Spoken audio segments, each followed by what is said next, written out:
పెదపారుపూడిలో ప్రస్తుతం తొణికిసలాడుతున్న ఆనందం శాశ్వతంగా ఉండాలని ముఖ్యమంత్రి చంద్రబాబు ఆకాంక్షించారు. సమాజంలో చరిత్ర సృష్టించిన వ్యక్తి రామోజీరావు అని ముఖ్యమంత్రి కొనియాడారు.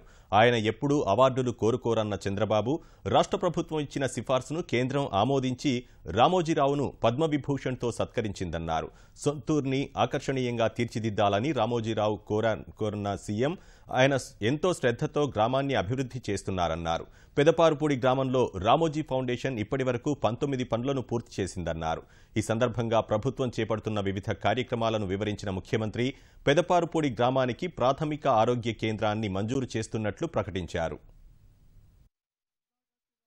సమాజంలో ఒక చరిత్ర సృష్టించిన వ్యక్తి రామోజీరావు గారని చెప్పి కూడా నేను మీకు తెలియజేస్తున్నా. ఈ గ్రామమే కాకుండా ఆంధ్రప్రదేశ్ రాష్ట్రం తెలుగు జాతి గర్వించదగ్గ బిడ్డ, సామాజిక బాధ్యత ఉండే వ్యక్తి రామోజీరావు గారు.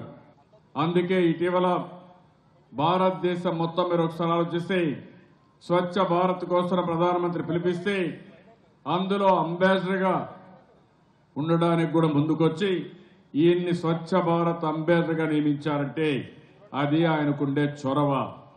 నేను నీరు ప్రగతి పెడితే సుజలాం సుఫలాం అనే ప్రోగ్రాం పెట్టి ప్రతి ఒక్క సంవత్సరం నీటి యొక్క పవిత్రత ప్రాముఖ్యత ప్రజలకు తెలియజేసిన వ్యక్తి.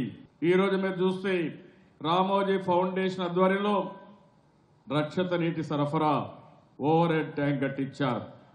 ప్రభుత్వ కార్యాలయాల సముదాయానికి రహదారి వేయించారు. సీసీ రోడ్లు రహదారికి ఇరువైపులా ట్రీ గార్డు పెట్టించారు. కొత్త విద్యుత్ స్తంభాలు వేసి ఎల్ఈడి లైట్లు పెట్టారు. కొత్త అంగన్వాడీ కేంద్రం ప్రాథమిక పాఠశాలని పూర్తి చేశారు. జిల్లా పరిషత్ హై స్కూల్లోని పాఠశాల నూతన భవనం, విద్యార్థులకు ఫర్నిచర్ అవన్నీ ఇచ్చారు. ఆయనే స్వయంగా ప్లానింగ్ కూడా తయారు చేశారు. మామూలుగా మీరు ఆలోచిస్తే ఏదో డబ్బులు ఇస్తారు తప్ప శ్రద్ధ లేకపోతే దాన్ని పూర్తిగా పట్టించుకోరు.